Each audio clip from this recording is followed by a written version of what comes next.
એના ફાયર ફાઈટરો છે હંમેશા જ્યારે પણ શહેર પર મુસીબત હોય છે તો આ જ ફાયર ફાઈટરો સ્ટેન્ડ બાય ઊભા હોય છે અને સૌથી પહેલા આ જ પહોંચતા હોય છે અને કોઈ પણ મુસીબત પર પહેલો કંટ્રોલ આમનો હોય છે.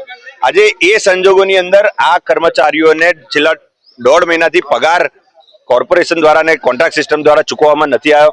કોન્ટ્રાક્ટર સાથે અમારી વાત થઈ તો એમણે એવું કીધું કે અમને ઉપરથી અમારી ફાઇલ પાસ થઈ નથી થઈ, જેના કારણે અમે આ લોકોને પગાર આપી શક્યા નથી. તો એ અધિકારીઓને, કોન્ટ્રાક્ટરોને, કમિશનરને, જે કઈ કર્મચારીઓ છે એમને અમે કહીએ છીએ કે આ યોદ્ધાઓને કારણે આખું શહેર સુરક્ષિત છે. એમનો પગાર વહેલી તકે કરી આપો, પગાર તો કરો, પગારમાં થોડો વધારો કરી આપો અને કોન્ટ્રાક્ટ સિસ્ટમ કાઢીને આ તમામ કર્મચારીઓને પરમનન્ટ એમની નોકરી થાય. કારણ કે આ યોદ્ધાઓને કારણે શહેર સુરક્ષિત છે અને આ લોકોના ઘરમાં જ્યારે તકલીફ થતી હોય અનાજની, સ્કૂલની અને છોકરાઓની ફી ભરવામાં, ત્યારે આખું શહેરને દુઃખ થતું હોય છે. તો આ વ્યથામાંથી બહાર કાઢીને અમને વહેલી તકે આમની જે સમસ્યા છે દૂર કરો અને આમનું આંદોલન સમેટાવે. હું વડીવાડી ફાયર સ્ટેશનમાં છેલ્લા 6 વર્ષથી કામ કરી રહ્યો છું ડ્રાઈવર તરીકે.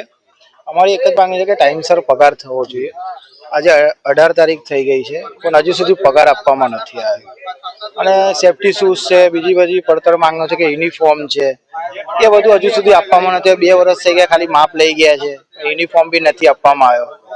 અને ઘર કેવી રીતે ચલાવવાનું? આજે 18 તારીખ થઈ ગઈ છે, ઘરમાં અનાજ કરિયાણું ભરવાનું, છોકરાઓની ફી ભરવાની છે, તો હજુ સુધી એ લોકોએ પગાર કર્યો નથી. અમે રજૂઆત કરીને હવે તો થાકી ગયા છે. 1.5 મહિનો થઈ ગયો છે અને બધા કર્મચારીએ સારી કામગીરી કરી છે. એવી કે પૂર વખતે કામગીરી કરેલી છે, કોરોના વખત બી કામગીરી કરેલી છે, બધા ડ્રાઈવરોએ, કંડક્ટરોએ. તો અમારી એ જ માંગણી છે કે ટાઈમસર પગાર કરો અમારો. હેમેન્દ્ર શિંદે.